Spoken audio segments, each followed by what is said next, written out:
يأكل نبل كلنا نسلامنا يأكل نبل كلنا نحكن قوامنا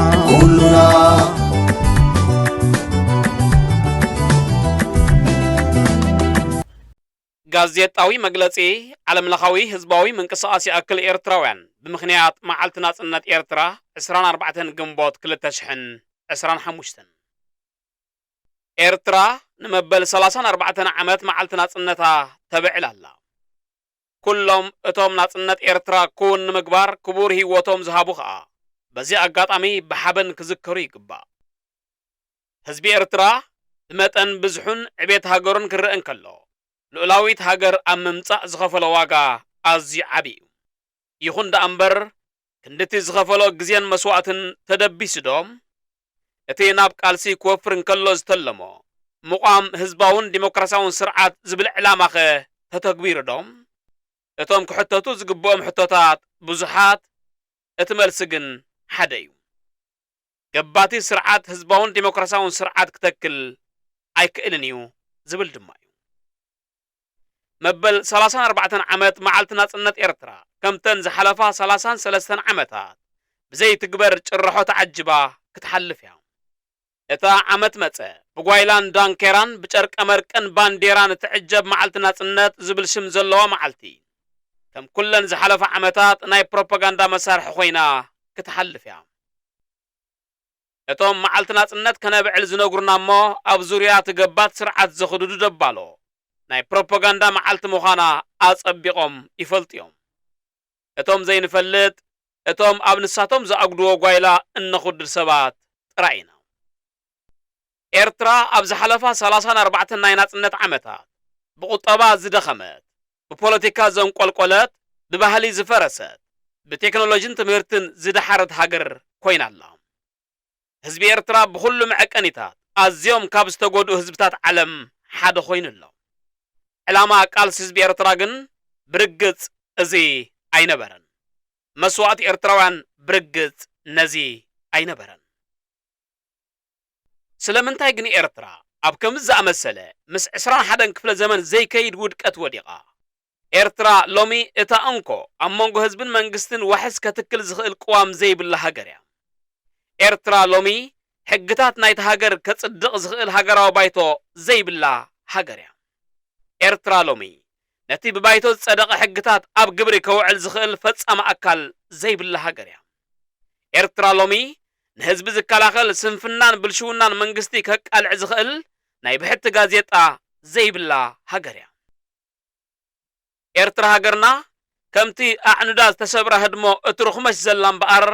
እዞም 4 ናይ መንግስቲ ኣዕኑድ ብግብሪ ክሰርሑ ስለ ዘይከኣል እዩ ወይ እውን ክሰርሑ ስለ ዘይተደልዩ እዩ እሞ እቲ ውድዓውን ጽሩይ ሓቅን ኩነት ህላወ ናይ ሃገርና እዚ ካብ ኮነ ደኣ ስለምንታይ ኣብዚ ክቡር መዓልቲ ብሃገር ደረጃ ዳንኬራን ሆይ ሆይታን ኣድለየ እቲ መልሲ ፍሉጥ እዩ ገበቲ ስርዓታት ብባህሪኦም ልዕሊ ሕጊ ኮይንካ ምስራሕ እምበር ቅዋም ኣይደልዩን እዮም ገበቲ ስርዓታት ስማውያን ጸላእቲ ኣብ ምጭጫሕ እምበር ፈተውቲ ኣብ ምፍጣር ኣይሰርሑን እዮም ገበቲ ስርዓታት ብሓሶት ተላዕጠጠ ፕሮፓጋንዳ ኣብ ምዝርጋሕ እምበር ህዝቢ ሓደ ሕዱ ክፋቐርን ክተኣማመንን ኣይምነዩን እዮም ገበቲ ስርዓታት ብረት ዝተዓጥቀ ሰራዊት ኣብ ምፍራይ እምበር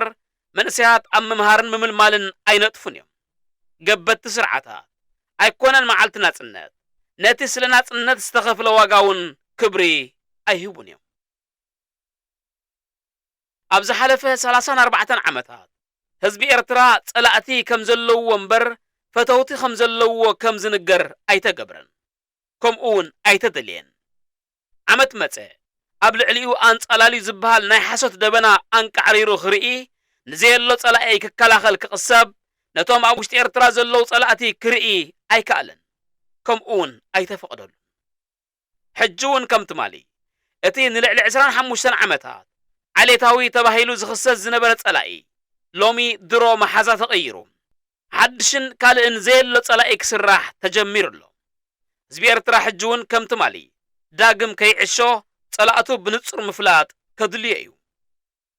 ጸላእቲ እቲ ስርዓት ብኣላፍ ጸላእ ህዝቢ ኤርትራ ግን ሓደ እኳ ይልቦን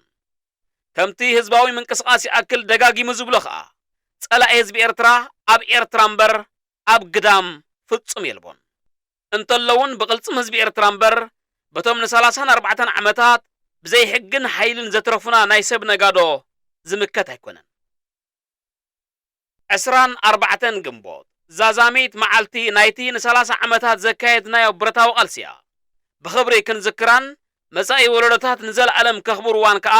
ሓላፍነት ናይ ህልውን መጻእን ወለዶታት እዩ ይኹን እምበር መዓልትና ጽነትና ህሉ ኩነታትና ንምግምጋምን መጻኢና ንማዕድወላን መዓልቲ ክትከውን እምበር መሳርሒ ፕሮፓጋንዳ ናይ ውሑዳት ሰብ ረብሓ ኮይና ከተገልግል ከነፍቅድ ኣይግባን ስለዚ ኢኻ ምንቅስቃስ ይኣክል ከሎ ገና ይኣክል ዝብል ድምፂ ዘስምዕ መዓልትና ጽነትና ብዓመት መጸዝ ስራሕ ናይ ማሕበርነታውያን ጭርሖ ዘይኮነ በቲ ኣባይታ ንገብሮ ስራሕ ጥራያ ክትምዘን ትኽእል ከምቲ ናጽነት ኤርትራ ንምምጻእ ብሓባር ሰሪሕና ልዑላዊት ሃገር ዝፈጠርና ሕጂ እውን ሓቢርና ብምስራሕ ጥራይና ነባር ሰላምን ሕግን ሕጋውነትን ከነምጽእ ንኽእል እዚ ጉዳይ እዚ ጉዳይ ኤርትራን ህዝቢ ኤርትራን ክሳብ ዝኾነ ኸኣ ብዘይካ ህዝቢ ኤርትራ ካልእ ከምጽኦ ዝኽእል ውልቀ ሰብ ይኹን ጉጅለ ፍጽም የልቦን ዓለምለኻዊ ህዝባዊ ምንቅስቃስ ይኣክል ኤርትራውያን ህዝባውነት ጽምዶ ሓደ ጸላኢ 24 ግንቦት 2025 يأكل نبل كلنا نسلامنا يأكل نبل كلنا نحكي قوامنا